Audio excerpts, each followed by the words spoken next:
योग दर्शन की 97वीं कक्षा। इससे पहले हमारी 96 कक्षाएं हो गई हैं और कल की जो कक्षा थी वो योग दर्शन के प्रथम समाधि पाद के 36वें सूत्र को लेकर थी। तनिक रुकिए, मैं उस सूत्र को ले आता हूँ क्योंकि ये गलती से आ गया। 36वां सूत्र है विशोका व ज्योतिषमति। ज्योतिषमती प्रवृत्ति के द्वारा हम अपने मन को स्थिर कर सकते हैं, हम अपने मन को एकाग्र कर सकते हैं। और ये ज्योतिषमती प्रवृत्ति विशोका नाम से होती है, यानी विशोका विशेषण वाली होती है। इस प्रवृत्ति में शोक नहीं होता, किसी प्रकार की कोई बाधा, कोई पीड़ा मन के भीतर, कोई दुख की स्थितियां वैसी नहीं होती।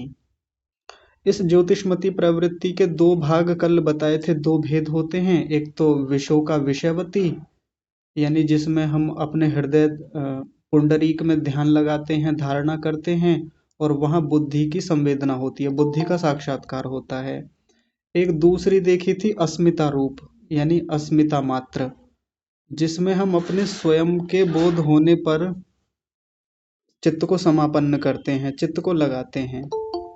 तो अस्मिता में जो संपन्न चित्त होता है वो आत्मा और अंतःकरण को जनाने वाला होता है। वहाँ जो अनुभूतियां होती हैं, जो प्रवृत्ति होती है, वो हमारे मन को स्थिति की ओर ले जाती है, प्रशांत वाहिता की ओर, एकाग्रता की ओर।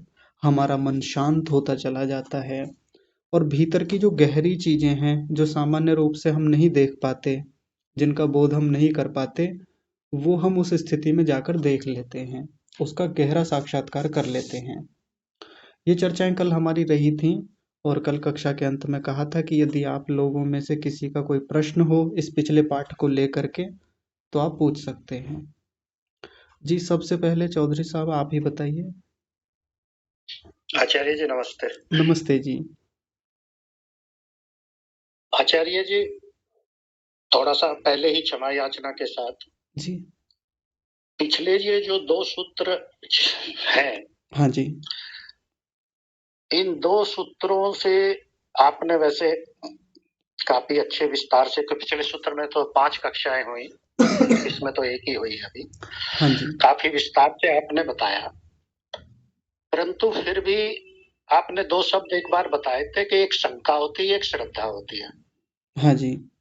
तो अभी तक हमें इन दोनों सूत्रों में श्रद्धा उत्पन्न नहीं हुई, शंकाएं ही उत्पन्न हुई है। हाँ जी। और इस 36वें वाले सूत्र में तो और ज्यादा शंका उत्पन्न हो गई। जी। तो पहली शंका तो आचार्य जी, अब तक हम ये जो प्रवृत्ति शब्द आया है, हाँ जी। इस प्रवृत्ति शब्द पर भी अभी हम शंका से बाहर नहीं निकले। हाँ जी। क्योंकि दूसरे सूत्र में जहां चित्त वृत्ति निरोधा वाला आया था, वहां पर चित्त के ये 3 प्रकार बताए गए थे सबसे पहले। हाँ जी। प्रख्या, प्रवृत्ति और स्थिति। हाँ जी।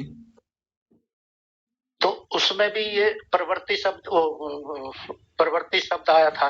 हाँ जी। और वहां प्रवृत्ति शब्द को रजोगुण की स्थिति में बताया गया था। हाँ जी। प्रख्या सत्वगुण का था, प्रवृत्ति रजोगुण का था और स्थिति तमोगुण का था। हाँ जी। अगर वहां के अर्थ के हिसाब से अगर इस प्रवृत्ति को लेते हैं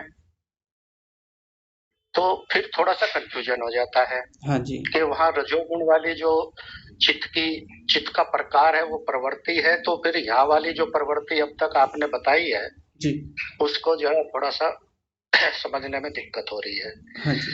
दूसरी, अब तक जो प्रवृत्ति के अर्थ बताए गए हैं, जी। आपने अनुभूति बताया है। जी। और अभी पिछले कल की कक्षा में संस्कार के उसको भी आपने एक बार अनुभूति बताया था कि संस्कार अनुभूति, तो इसका मतलब संस्कार भी प्रवृत्ति हुई। और तीसरा जो हमने थोड़ा सा पढ़ने का उसका प्रयास किया है जी। उसमें ये चीज हुई कि जो हम जानकारी प्राप्त करते हैं, जी। इंद्रियों के द्वारा जो जानकारी प्राप्त करते हैं, तो वो जानकारी प्राप्त करने का जो साधन है वो तो वृत्ति होती हैं। जी। और जब जानकारी हमें प्राप्त हो जाती है तो वो प्रवृत्ति हो जाती है। जी। तो आचार्य जी इसको थोड़ा सा जरा हम समझ नहीं पाए, अगर इसको थोड़ी हमारी सरल भाषा में आप इसको बता सकते हैं। हाँ जी, ठीक है।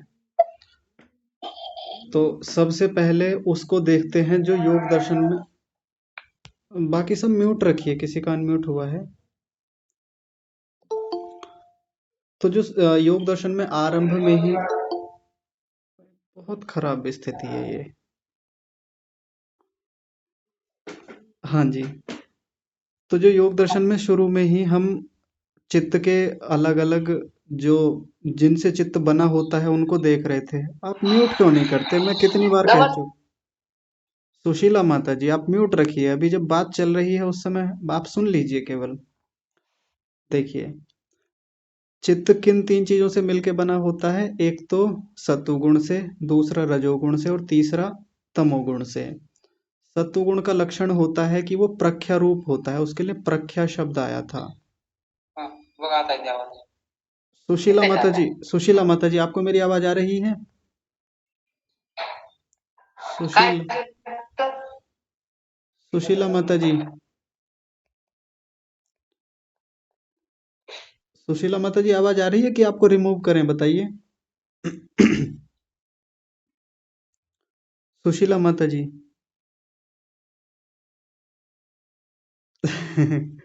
चलिए ठीक है, म्यूट कर लिया स्वयं से ही। देखिए, चित्त के ये तीन लक्षण हैं, एक तो प्रख्या रूप होता है चित्त, और दूसरा प्रवृत्ति रूप, और तीसरा स्थिति रूप।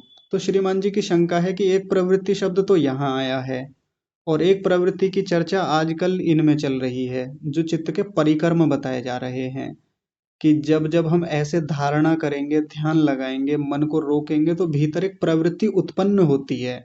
यहाँ प्रवृत्ति का मतलब समझ में नहीं आ रहा, ये प्रवृत्ति क्या है? तो देखिए, एक एक शब्द के अलग अलग स्थानों पर अलग अलग अर्थ हो सकते हैं, बिल्कुल होते हैं। व्यवहारिक जीवन में भी हमको ऐसे खूब उदाहरण देखने को मिल जाते हैं कि किसी शब्द का अर्थ यहाँ कुछ और है, वहां कुछ और हो जाता है। नमस्ते आचार्य जी। नमस्ते माता जी, आपको मेरी आवाज आ रही है माता जी?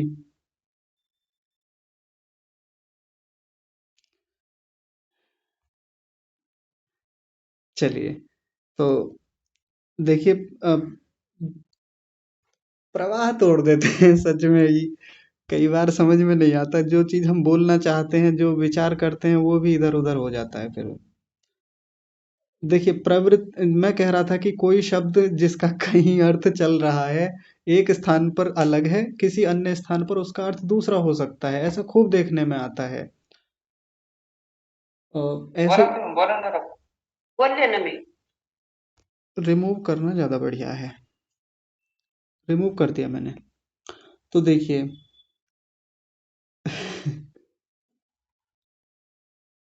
मतलब मैं कितनी बार प्रयास करता हूँ कि धैर्य बना रहे, पर नहीं समझ में आता। तनिक रुकिए, आप लोग प्रतीक्षा कीजिए थोड़ी सी।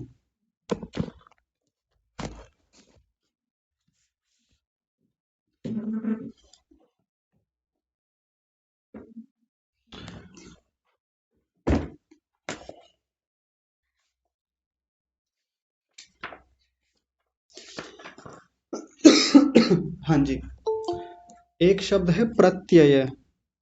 प्रत्यय।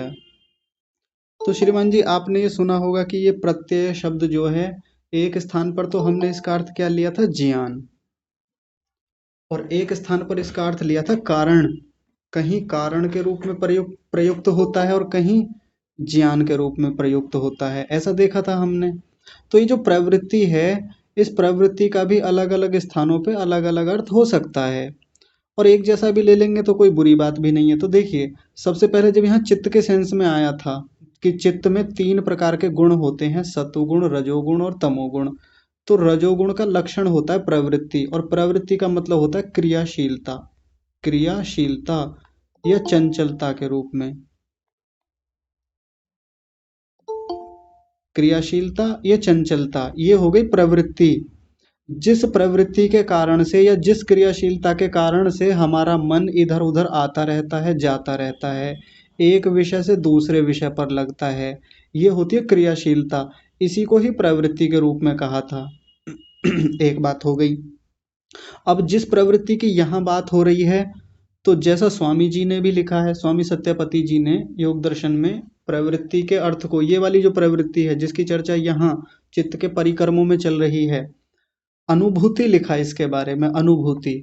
तो बस वही ले लीजिए अनुभूति के सेंस में ही, कि जब हम किसी स्थान पर अपने मन को टिकाते हैं, धारणा करते हैं, तो मन को अनुभूतियां होती हैं, मन कुछ ना कुछ जान रहा होता है। और वृत्ति में भी वही बात होती है। देखिए, एक शब्द है वृत्ति और एक शब्द है प्रवृत्ति। दोनों शब्द एक ही जैसे हैं, लेकिन नीचे वाले शब्द में प्र और जुड़ गया है, प्र उपसर्ग, और प्र का मतलब होता है प्रकर्ष रूप से जो वृत्तियां हो रही हैं। वृत्ति में अनुभूतियां ही होती हैं, वृत्ति में भी कुछ ना कुछ जानकारी भीतर तक जा रही होती है, कोई इन्फॉर्मेशन जा रही होती है। जैसे हमने कोई बाहर से कोई दृश्य देखा, तो भीतर चित्त को एक अनुभूति होती है, भीतर तक एक डाटा इन्फॉर्मेशन पहुंचता है, वही तो वृत्ति होती है। कई बार वो विचार के रूप में होती है, जो मन में भीतर भीतर चल रही है, हम उसको खुद भी उठा लेते हैं वृत्ति के रूप में। प्रवृत्ति का मतलब हो गया कि प्रकर्ष रूप से जो वृत्ति है, जिसमें अनुभूति और ऊंची है, जिसमें ज्ञान, जिसमें बोध और गहरा है, ये प्रवृत्ति हो गई। लेकिन मैं जिस सेंस में बार बार कहने का प्रयास कर रहा था, प्रवृत्ति को एक इस तरीके से भी हम देखेंगे कि भीतर एक आदत जैसी बनती है हमको। एक प्रवृत्ति का मतलब आदत के रूप में देख के चलेंगे। जब बार बार एक विषय पर मन को टिकाए हुए हैं, धारणा बनाए हुए हैं, तो भीतर अनुभूति की एक आदत बनी हुई है, लगातार एक ऐसी स्थिति बनी हुई है कि अब मन वहां से हटता ही नहीं है। ये हो गई प्रवृत्ति, यानी वहां अनुभूति बहुत गहरी हो गई है।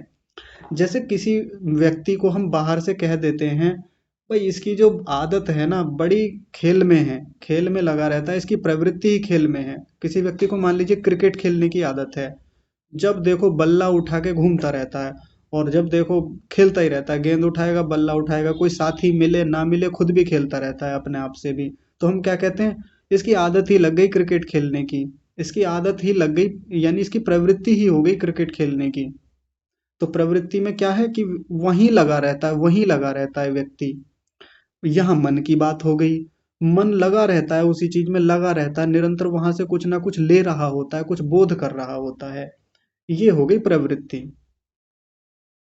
तो वहां जो मन के जब हम मन के अलग अलग भागों को देख रहे थे जिनसे मन बना होता है, वहां प्रवृत्ति का मतलब होता है क्रियाशीलता, चंचलता, मन का आना जाना, इस विषय पे लगना, उस विषय पे लगना, ये होती है उसकी क्रियाशीलता यानी प्रवृत्ति।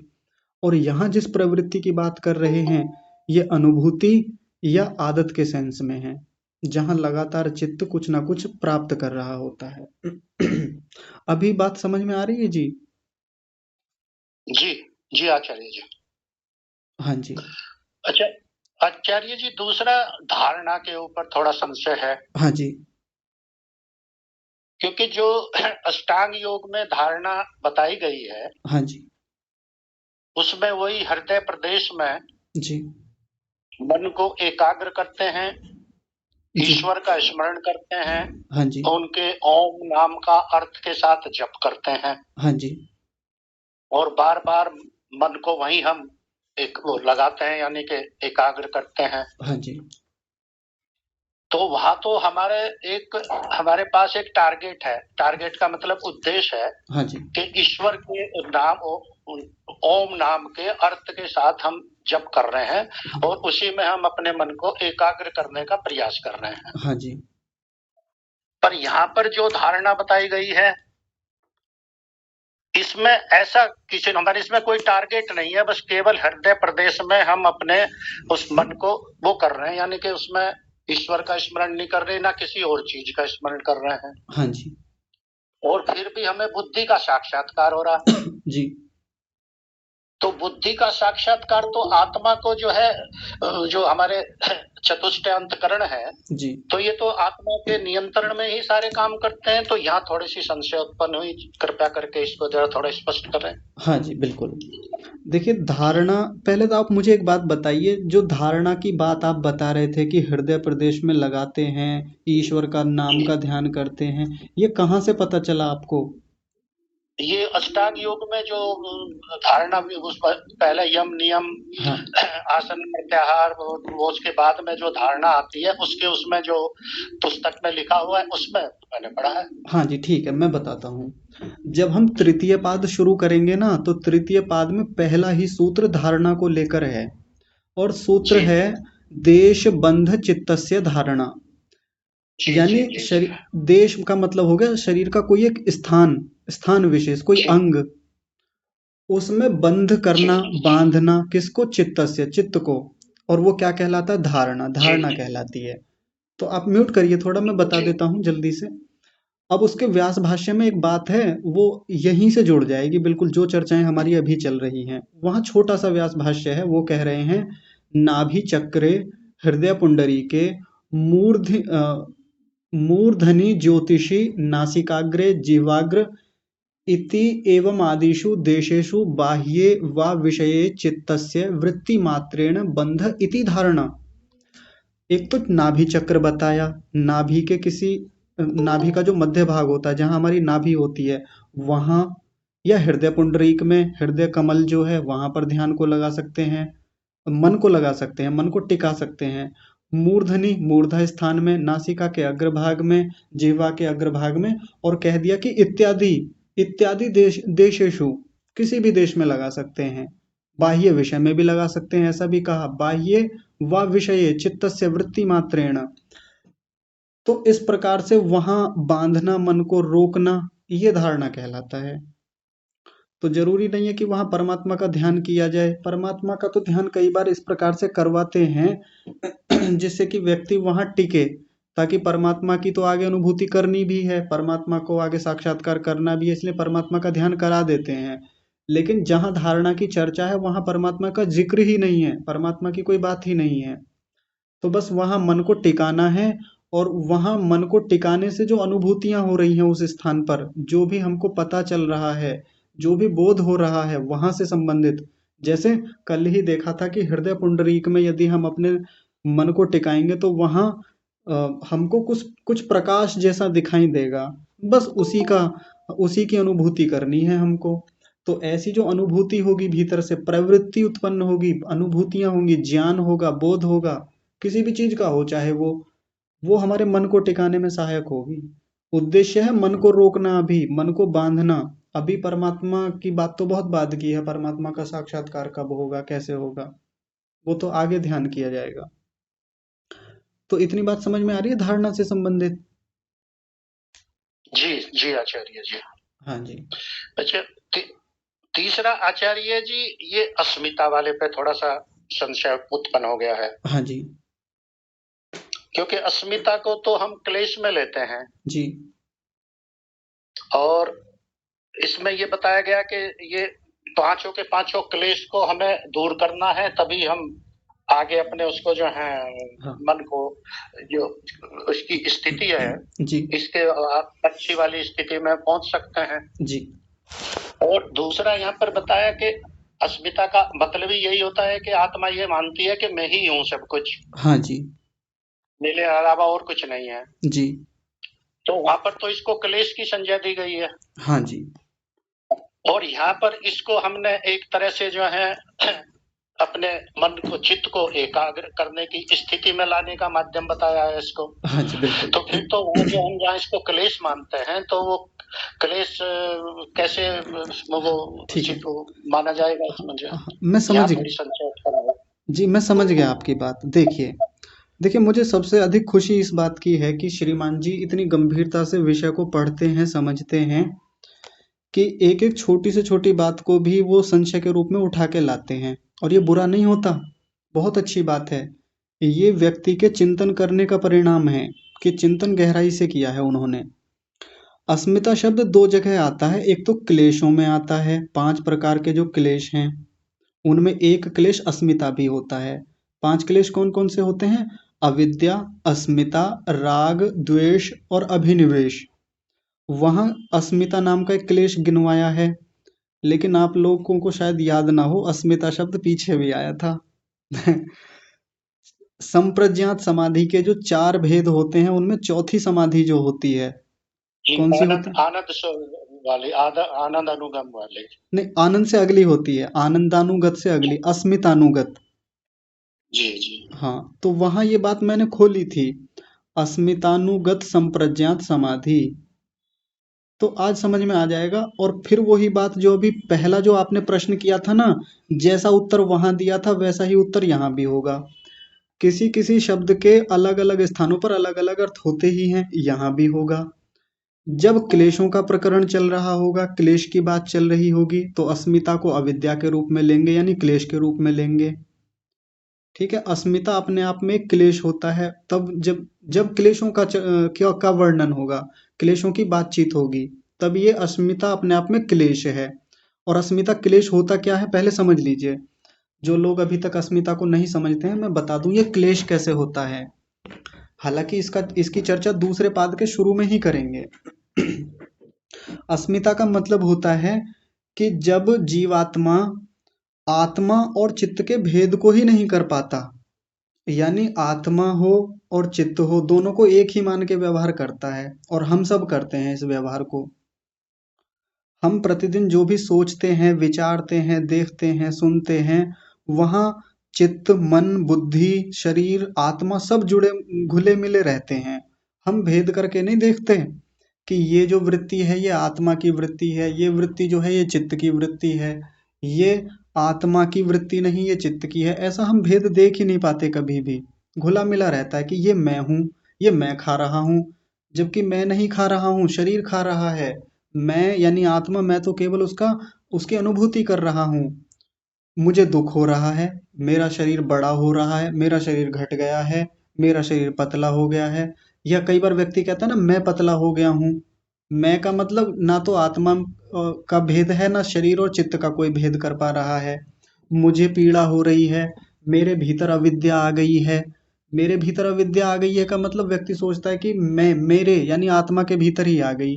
तो वहां दोनों का अलग अलग देख ही नहीं पाता कभी भी, ना आत्मा को अलग करके देख पाता, ना चित्त को देख पाता सामान्य रूप से। लेकिन जब ये क्लेश दूर हो जाता है, तब व्यक्ति चित्त को अलग देखता है और आत्मा को अलग देखने लगता है। उसका हर व्यवहार दोनों को अलग अलग देख के होता है। ये तो हो गया क्लेश, और बहुत खराब क्लेश होता है ये। इसी में हम लोग लगे रहते हैं और इसी के कारण हम परेशान भी रहते हैं। जब जब ये क्लेश रहता है, तब तब हम दुख को भोगते हैं, और जब ये क्लेश हटने लगता है अस्मिता नाम का, तब हम सुख की ओर बढ़ते हैं, उन्नति की ओर बढ़ते हैं। अब ये अस्मितानुगत संप्रज्ञात समाधि कह लें, या जिस अस्मिता की बात यहाँ इस सूत्र में चल रही है, तथा अस्मितायाम समापन्नम चित्तम, यहाँ अस्मिता का मतलब है कि जब जीवात्मा को अस्मि यानी अपने होने का बोध होता रहता है लगातार। अस्मि शब्द आपने खूब सुना होगा, अस्मि। जैसे मैं एक उदाहरण देता हूँ, अहम गृहे अस्मि। एक वाक्य मैंने लिखा, अहम गृहे अस्मि, मैं घर में हूँ। मैं घर में हूँ। किसी ने पूछा आप कहाँ हो, तो मैंने बोला अहम गृहे अस्मि, मैं घर में हूँ। हूँ, अस्मि का मतलब क्या होता, हूँ। यानी ये बात अपने बारे में चल रही है, अपनी उपस्थिति को बता रहा है व्यक्ति, अपने होने को सिद्ध कर रहा है अस्मि शब्द को बोल करके, कि मेरी ही बात चल रही है, किसी और की बात नहीं है। मैं घर में हूँ, अपनी अस्तित्व को बता रहा है कि मैं कहाँ हूँ, गृह अस्मि, क्षेत्र अस्मि, खेत में हूँ, या जहां भी हूँ। तो अस्मि का तात्पर्य है कि व्यक्ति अपने होने की अनुभूति कर रहा है, अपने होने को सिद्ध कर रहा है, अपने होने का बोध कर रहा है, ये अस्मि का तात्पर्य होता है। तो जब जब अस्मिता क्लेश के सेंस में देखा जाएगा, तो ये एक बहुत खराब स्थिति है अस्मिता नाम की। लेकिन जब उसको यहाँ देखेगा अस्मिता को अनुभूति के सेंस में, समाधि के सेंस में, तब ये अस्मिता बहुत अच्छी चीज है, जहाँ व्यक्ति केवल अपने आप को देख रहा होता है, जहाँ उसको केवल अपनी अनुभूति होती है, तब यहाँ अस्मिता बहुत अच्छी चीज है। शब्द एक ही है, लेकिन दोनों स्थानों पर इसके अर्थ थोड़े से भेद को देने वाले हैं। बात समझ पा रहे हैं जी अभी? जी, जी आचार्य जी। हाँ जी, ठीक जी है। आचार्य जी, वैसे तो काफ़ी समय ले लिया मैंने, देखो, अगर अनुमति हो तो एक और पूछ लेता हूँ। हाँ रुक जाइए, बस एक बात और देख लें। देखिए, जब ये अस्मितानुगत संप्रज्ञात समाधि होती है, इसमें क्या होता है? आत्मा का ही तो बोध होता है, आत्मा का साक्षात्कार होता है इस वाली स्थिति में, अस्मितानुगत संप्रज्ञात समाधि। इसलिए अस्मिता नाम दिया इसको यहाँ पर। जी, अब बताइए आप। आचार्य जी, मुझे थोड़ा बुद्धि के साक्षात्कार के बारे में और थोड़ा-सा संशय को दूर करना है। हाँ जी। क्योंकि जो भी इंद्रियों के द्वारा, इंद्रियों से मन जो भी वो लेता है, जानकारी लेता है, हाँ जी। उनको एक तरह से वो आत्मा उसको देखती रहती है, तो फिर वो बुद्धि के पास भेजती है, बुद्धि निर्णय करते हैं कि इसमें हमें क्या करना है। जी। यानी कि बुद्धि तो उसमें सक्रिय योगदान देती है। हाँ जी। तो यहाँ पर जो ये कहा गया है कि बुद्धि का साक्षात्कार हो जाता है आत्मा को, जी। या इसमें थोड़ी-सी संशय है, इसको भी ज़रा थोड़ा दूर कर दीजिए। हाँ, देखिए, वैसे तो जब हम बुद्धि को एक उपकरण के रूप में देखते हैं तो हमें ये पता चलता है शास्त्र के प्रमाणों से, शास्त्रों से, कि बुद्धि का काम क्या होता है। बुद्धि काम करती है निश्चय कराने का। निश्चय कराती है हमको किसी भी चीज के बारे में। जैसे मेरे मन में शंका उत्पन्न हुई कि मुझे आज अ, उस स्थान पर जाना चाहिए नहीं जाना चाहिए। मान लीजिए मेरे पिताजी मुझको कह रहे हैं कि जाओ खेत में चले जाओ। अब मन में एक शंका उत्पन्न हुई कि अभी तो रात हो रही है, जाऊं या ना जाऊं। एक भीतर से स्थिति बनती है ना, एक शंका होती है, एक संकल्प विकल्प जैसी स्थिति बनती है, जाऊं ना जाऊं। कहीं रास्ते में कोई मिल ना जाए, कहीं कोई मार ना दे, कहीं कोई पीट ना दे। एक तो ये स्थिति चल रही है। साथ में ये भी चल रहा है कि यार जाना चाहिए, पिताजी कह रहे हैं। तो कभी लग रहा है जाऊं, कभी ना जाऊं। ये तो होता है मन का कार्य, संकल्प विकल्प, ऐसा करूं ना करूं। मन का समझ में आ गया होगा। अब बुद्धि क्या काम करती है इसमें, जो साथ साथ चल रही है। बुद्धि अपना निश्चय बताएगी। यदि बुद्धि सात्विक है, उत्तम स्थितियों वाली है, तो बुद्धि ठीक ठीक ही बताएगी, सत्य ही बताएगी। और क्या बताएगी? जाना चाहिए, पिताजी की आज्ञा है, और जाओगे तो लाभ ही होगा। ऐसे थोड़ी भेज देंगे मरने के लिए तुम्हें। वो एक निश्चय करा देती है भीतर से। निश्चय कराने में सहायक होती है, निर्णय कराती है हमको, एक सही डिसीजन देती है। और यही बुद्धि हमारी तमोगुण से युक्त हो और अत्यंत राजसिकता से युक्त हो, तो फिर उल्टे सीधे विचार लाती है मन में। वो निर्णय खराब दे देती है, नहीं जाना चाहिए। ये जो भी होगा उस तरीके से रोकती है फिर बुद्धि। और ये हमारे साथ व्यवहारिक जीवन में खूब होता देखा जाता है। बुद्धि के खराब हो जाने से, बुद्धि के खराब निश्चय कराने से हम अपने कितने काम बिगाड़ लेते हैं। और बुद्धि ठीक काम करे, उत्तम रीति से कार्य कर रही है, सात्विक बुद्धि है, तो हम कितने निश्चय अपने जीवन में बड़े अच्छे लेते रहते हैं। और ये हर समय चलता है, हर समय होता रहता है। कभी कोई काम बिगड़ जाए तो हमारे बड़े बूढ़े लोग ये कह देते हैं, बुद्धि कहाँ चली गई थी, सोचा क्यों नहीं था। तो बुद्धि उस समय बहुत चंचल स्थिति में थी, निश्चय ठीक से नहीं करा पा रही थी।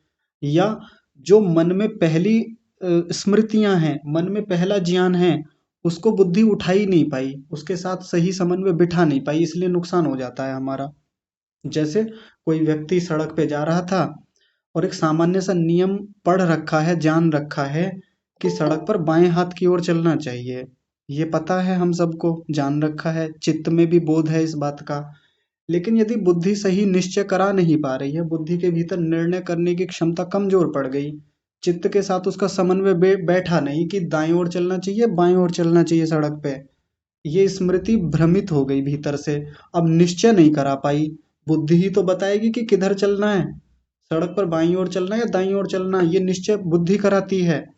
अब स्मृति खराब हो गई, स्मृति को भूल गए कि बाईं ओर चलना होता है या दाईं ओर चलना होता है, क्या बताया था, क्या पढ़ा था पुस्तक में, या ट्रैफिक के रूल्स में से क्या पढ़ा था, वो बात भूल गए। बुद्धि उस चित्त के साथ, चित्त में जो स्मृति होती है, चित्त में जो यादें बनी हुई हैं, इंफॉर्मेशन है, उसके साथ नहीं बिठा पाई सामंजस्य। अब हो गया भ्रमित, उधर से व्यक्ति दाईं ओर चल पड़ा, जिधर नहीं जाना चाहिए था उस ओर चला गया। पीछे से वाहन आ रहा था, मार दी टक्कर। हो गया एक्सीडेंट। तो ये बुद्धि मन के साथ युक्त होकर के, अहंकार के साथ युक्त होकर के, चित्त के साथ संयुक्त होकर के काम करती है निश्चय कराने का, और बड़ी शीघ्रता से करती है। तो जो कई बार हम कह देते हैं कि बाहर से कोई वृत्ति आएगी, फिर मन तक जाएगी, मन से चित्त तक जाएगी, कभी बुद्धि तक जाएगी, बुद्धि निश्चय देगी, फिर वहां जाएगी, फिर वहां जाएगी। तो हम ठीक ठीक नहीं बता सकते कि पहले वृत्तियां कहाँ जाती हैं, कैसे जाती हैं, मन तक जाती हैं, बुद्धि तक जाती हैं, कौन पहले काम करता है, इनमें कौन बाद में करता है। बस इतना कह सकते हैं कि तंत्र अपने आप में इतना शानदार है और इतना गहरा और जटिल है कि मन कितनी जल्दी काम कर जाता है, बुद्धि कितनी जल्दी काम करती है, चित्त कितनी शीघ्रता से काम करता है, अहंकार कितनी जल्दी काम करता है, इंद्रियां कितनी शीघ्रता से इन सब कार्यों में लगी होती हैं। इसको हम और आप लोग तो पकड़ भी नहीं सकते इतनी जल्दी। तो बुद्धि का तो इतना ही काम है। अब जब यहाँ बात की गई है इस व्यास भाष्य में कि बुद्धि का किस प्रकार से बोध हो जाता है, तो अभी तो सामान्य रूप में हमको पता ही नहीं चलता कि बुद्धि कितनी जल्दी काम कर जाती है, बुद्धि कितनी जल्दी हमको निश्चय करा देती है। तो जब यहाँ बुद्धि का संवित होता है, बुद्धि की अनुभूति होती है, तो सीधा सीधा यहाँ तो नहीं लिखा हुआ कि बुद्धि कैसी होती है, भीतर से कितनी बड़ी कितनी छोटी होती है, कहाँ रहती है, ये तो नहीं लिखा हुआ ना इसमें, इस व्यास भाष्य में। बस इतना बताया है कि बुद्धि सत्वम ही भास्वरम आकाश कल्पम, कि बुद्धि जो दिखती है हमको भीतर से एक बड़े प्रकाश पुंज के समान दिखती है, जिसमें बहुत सारा प्रकाश है। आकाश कल्पम, आकाश के समान निर्मल दिखती है, आकाश के समान बिना तरंगों वाली या स्वच्छ दिखती है। इतना ही यहाँ पर पता चलेगा। बाकी और क्या पता चलेगा, बुद्धि के भीतर और क्या दिखेगा, बुद्धि के कार्य करने की प्रकृति पता चलेगी, कैसे काम करती है, कैसे निश्चय करा देती है, ये पता चलेगा। ये यहाँ नहीं लिखा कम से कम। तो ये तो जब हम इस पर प्रयोग करेंगे, हृदय पुंडरीक पर धारणा लगाएंगे, बुद्धि की का संवित होगा, बुद्धि का बोध होगा, ये तो तभी ठीक ठीक कहा जा सकता है जी। ठीक है जी। जी आचार्य जी, धन्यवाद जी। हाँ जी, ठीक है। और किसी का कोई प्रश्न है?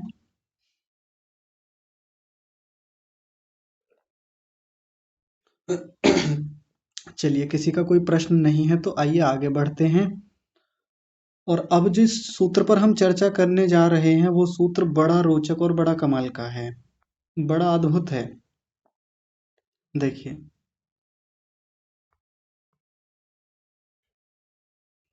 37वां सूत्र है। 37वां सूत्र भी एक परिकर्म है चित्त का। जैसे पीछे हम हमारे चित्त के लिए कुछ परिकर्म बताए थे कि हम इस प्रकार के प्रयोग करके देखें, चित्त के साथ कुछ ऐसा कर्म करके देखें तो हमारा चित्त स्थिर होने लगता है। अब एक बड़ा प्यारा उपाय बता रहे हैं, और ये उपाय इतना सुंदर है, इतना सरल है कि कोई भी इस उपाय को कर सकता है। कोई भी इस उपाय को कर सकता है बड़ी आसानी से। पिछले उपाय को करने में तो कई लोगों को बड़ी परेशानी हो जाती है, बड़ा बल लगता है, बड़ा सामर्थ्य लगता है, होता है ना। अब जैसे हृदय पुंडरीक में ध्यान को लगाने की बात थी, धारणा करने की बात थी, तो कितने लोगों को समस्या हो जाएगी, लगाने का अभ्यास करेंगे और कहेंगे जी हमारा तो मन उधर लग ही नहीं रहा, कैसे करें। मत करिए, नहीं हो रहा तो मत करिए, कोई आवश्यक थोड़ी है। वो तो ऑप्शनल था, वहां पे मामला ऑप्शन दिया था कि ऐसा करिए या मत करिए, वाह लगा के कहा था ना। लेकिन अब का जो उपाय है वो इतना सरल है, इसको कोई भी कर सकता है बड़ी आसानी से। सूत्र है, देखिए 37वां सूत्र, वीतराग विषयम वा चित्तम। छोटा सा सूत्र है, और फिर पीछे से जोड़ नहीं, पीछे से नहीं जोड़ेंगे, इतना ही रहेगा बस सूत्र, ये बढ़ेगा नहीं। वीतराग विषयम व चित्तम, अपने चित्त को रोकना है, चित्त को स्थिति पद तक पहुंचाना है, चित्त को एकाग्र करना है। बड़ा प्यारा सा उपाय, वीतराग विषयों में अपने मन को लगा लें। वीतराग विषयों में, और वीतराग का मतलब क्या होता है, वीतराग को समझ लेते हैं। एक शब्द होता है राग, यानी किसी के प्रति बहुत अधिक लगाव हो जाना, मोह हो जाना, जुड़ाव हो जाना, वो तो हो गया राग। और वीतराग का मतलब हो गया जहां से राग खत्म हो गया है, राग हट गया है, ऐसी स्थिति, ऐसा विषय, ऐसा व्यक्ति। तो हमें अपने आसपास, अपने समाज में, या अपने कहीं भी किसी भी स्थिति में कोई वीतरागी योगी दिखाई दें, जो वैराग्यवान व्यक्ति हैं, कोई साधु दिखाई दें, कोई सज्जन दिखाई दें, या जिनके बारे में हमने कभी पढ़ा हो, सुना हो, उनके चित्त का आलंबन करें। उनके चित्त को पकड़ लें, एक बार ठीक से उनके चरित्र को पकड़ लें, उनकी जीवनी को उठा लें, उनसे संबंधित घटनाओं को उठा लें, बस उनका ध्यान करें, उन पर बार बार चिंतन मनन करें। ऐसा करने से हमारा मन भी एकाग्र होने लगता है। इतना आसान सा उपाय है, कोई भी कर सकता है। उदाहरणों से देख लेते हैं। देखिए, पहले महर्षि व्यास जी का सुन लेते हैं, वो क्या कह रहे हैं। वीतराग चित्तालंबन उपरक्तम वा योगिनश्चित्तम स्थिति पदम लभत इति। जो वीतराग चित्त वाले योगी हैं, यानी वीतराग विषय वाले जो भी व्यक्ति हैं, उनके चित्त का आलंबन करना, चित्त को आधार बना लेना, उनके चित्त तक जाने का प्रयास करना। उपरक्तम, उससे रंगा हुआ, उपरक्त का मतलब होता है रंगा हुआ। जो हमारा चित्त है, हमारा अपना, या योगी का जो चित्त है, वो स्थिति पदम लभत इति, स्थिति पद को प्राप्त होता है। और स्थिति, ये वही स्थिति है, प्रशांत वाहिता स्थिति। तो कैसे करके देखें, आइए उदाहरणों से समझ लेते हैं। जैसे हम सब लोगों ने महर्षि दयानंद सरस्वती के जीवन की जो कथा है वो पढ़ रखी है, सुन रखी है, कि छोटी सी आयु है, उस छोटी सी आयु में उनके जो चाचा जी हैं उनकी मृत्यु हो गई है, बहन की मृत्यु हो गई है, और साथ में कुछ और घटनाएं जीवन में ऐसी हो गई जिससे कि संसार से वैराग्य जैसी स्थिति हो गई उनकी। अब मन नहीं लगता घर में। उनके विवाह की बात चल रही है, जहाँ युवकों में विवाह की बात को लेके बहुत प्रसन्नता होती है, बहुत खुशी होती है। उन पे कोई प्रभाव ही नहीं है विवाह को लेकर के। उनको घर में रोकने के, बांधने के, लुभाने के बड़े प्रयास किए जा रहे हैं। कह रहे हैं कि रुक जाओ घर में, क्योंकि कहा था, उन्होंने बातचीत की थी घर पे माता पिता से कि मैं घर छोड़ना चाहता हूँ, मैं भी चाहता हूँ कि मैं भी भगवान के दर्शन करूँ, मैं भी ईश्वर को ठीक रूप में जानूँ, मैं जीवन के लक्ष्य को समझूं, इसलिए वो घर पे रह के नहीं हो पाएगा, मुझे बाहर जाना पड़ेगा उसके लिए। वीतराग स्थिति है मन में, वैराग्य जैसी भावनाएं हैं। घर वालों ने रोकने के तमाम प्रयास किए, लेकिन रुके नहीं, चुपचाप घर से निकल गए। और उसी वीतराग स्थिति में जाकर के उन्होंने बहुत स्वाध्याय किया, बहुत साधनाएं की, बहुत सारे बड़े बड़े योगियों से, तपस्वियों से, महात्माओं से मिले, और खूब काम किया अपने ऊपर। बहुत ऊंची स्थितियां बनाई अपनी, बहुत सारे ग्रंथों को लिखा, लंबी साधना की, और खूब अनुभूतियां हुई, समाधियों तक गए, वेदों का उन्होंने भाष्य किया। ये छोटे मोटे काम नहीं है, ये एक वीतराग विषयी व्यक्ति की उपलब्धियां हैं जो सामान्य व्यक्ति को नहीं हो पाती। तो जब हम ऋषि दयानंद के चरित्र को शुरू से लेकर अंत तक पढ़ के देखते हैं, तो हमें उनका लगभग सारा जीवन वीतराग स्थितियों वाला दिखता है। अब उनके चित्त को पकड़ लें, उनके मन को पकड़ लें। चित्त को पकड़ लेने का मतलब क्या है। अब तो ऋषि दयानंद है नहीं हमारे सामने, उनका तो शरीर भी समाप्त हो गया, अब तो भूतकाल की बात हो गई। तो उनके चित्त को पकड़ने का मतलब है कि हम एक बार ये देखें कि उस समय उनके चित्त में चलता क्या होगा। जिस समय उन्होंने घर छोड़ा, घर छोड़ करके गए हैं बाहर, घर की भी शायद याद आती होगी, लौटने का मन करता होगा। एक बार पकड़ लिए हैं, फिर से ले आए घर पे उनके पिताजी उनको पकड़ करके, फिर चित्त में कुछ ना कुछ चल रहा होगा उस समय। चित्त बार बार कुलबुलाहट होगी चित्त के भीतर की, जाऊं कहीं तो जाऊं, यहाँ घर से कैसे निकलूं, कैसे साधुओं से मिलूं, सज्जनों से मिलूं, योगियों से मिलूं, कोई योग्य गुरु मिल जाए एक बार। ये चित्त में चलता रहता होगा, जैसे हमारे मन में चलता रहता है कुछ ना कुछ। हमारे मन में भी तो ये कुलबुलाहट बनी रहती है कि कैसे इस घर को छोड़ें, या कैसे इन सब से बाहर निकलें जिनमें फंसे हुए हैं अभी। ऐसा ही उनके मन में भी चलता होगा। वो कोई अलग से थोड़े ही थे, वो भी हमारे जैसे मनुष्य थे। घर से निकल गए, अकेले हैं, जंगल में हैं, घनघोर अंधेरा है, हिंसक प्राणी हैं, कितने सारे बाधाएं हैं, प्रतिकूलताएं हैं, उनमें भी लगातार लगे हुए हैं, जुटे हुए हैं, सामना कर रहे हैं हर चीज का। हो सकता है भय भी उत्पन्न होता हो, डर भी होता हो भीतर से, हो सकता है घर की याद आती हो फिर से, हो सकता है वो फिर से डामाडोल स्थिति बनती हो, ऐसा हो सकता है, मान लीजिए। लेकिन चित्त भीतर से दृढ़ है, मजबूत है। किसके प्रति। अपने लक्ष्य के प्रति। जाना है तो वहीं जाना है, करना है तो यही करना है, वापस नहीं लौटना है। ये दृढ़ता भीतर से बनी हुई है। ये चित्त किसका है, ऋषि दयानंद के चित्त की बात कर रहे हैं हम। ऐसे उनके चित्त का आलंबन करना है, सहारा लेना है। आलंबन का मतलब है सहारा लेना। बार बार उनके चित्त को टटोलने का प्रयास करना है कि कैसा चित्त में चलता होगा, कैसे करते होंगे। अब कितनी विकट विकट स्थितियां उनके सामने आई। एक स्थान पर तो ऐसा लिखते हैं कि बहुत ठंड पड़ रही थी, पर्वतों का क्षेत्र था, और वहां चलते चलते इतने थक गए हैं, भोजन भी नहीं मिला है, शरीर में ऊर्जा नहीं बची, और नीचे गिरे और बर्फ में ही धंस गए। पैरों से पैर लहूलुहान हुए पड़े हैं, इतनी शीतलता है वहां पे। बस जीवन लगभग समाप्ति की ओर है, और उसके बारे में बाद में लिखते हैं, वो कहते हैं कि मैं वहां से कैसे बच के आया, कौन लोग मुझको उठा के लेके आए, मुझे नहीं पता क्या था, लेकिन बस मैं मेरा जीवन वहां लगभग समाप्त ही था। तो समाप्त स्थिति से भी निकल के आए हैं, तो सोचिए उस व्यक्ति के चित्त की स्थिति क्या होगी, मन में क्या रहता होगा उस समय, मन कितना मजबूत रहा होगा उस व्यक्ति का।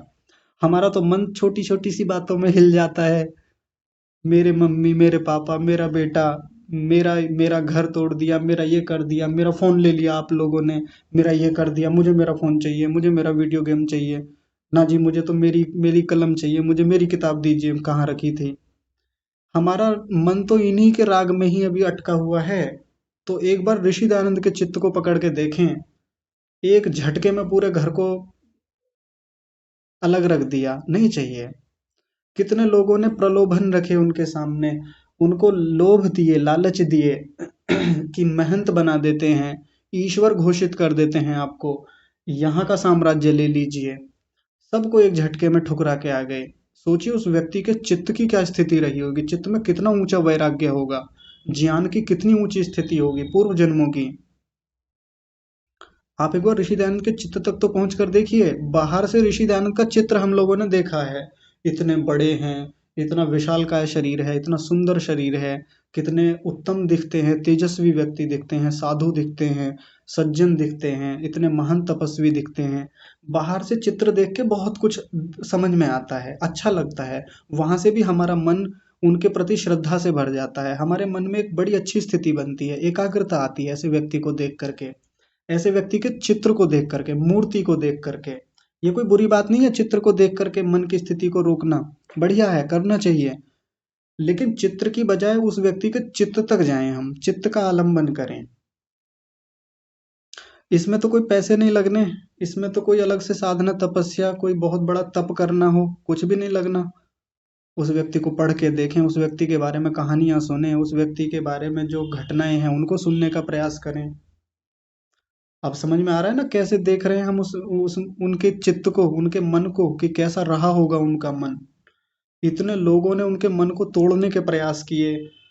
आप सोचिए काशी में जिस स्थान पर सैकड़ों हजारों की भीड़ है, पंडितों की, बड़े बड़े वहाँ विद्वान बैठे हुए हैं उनके सामने, विपक्षी लोग हैं जो उनको हराने के लिए हर प्रयास कर चुके हैं,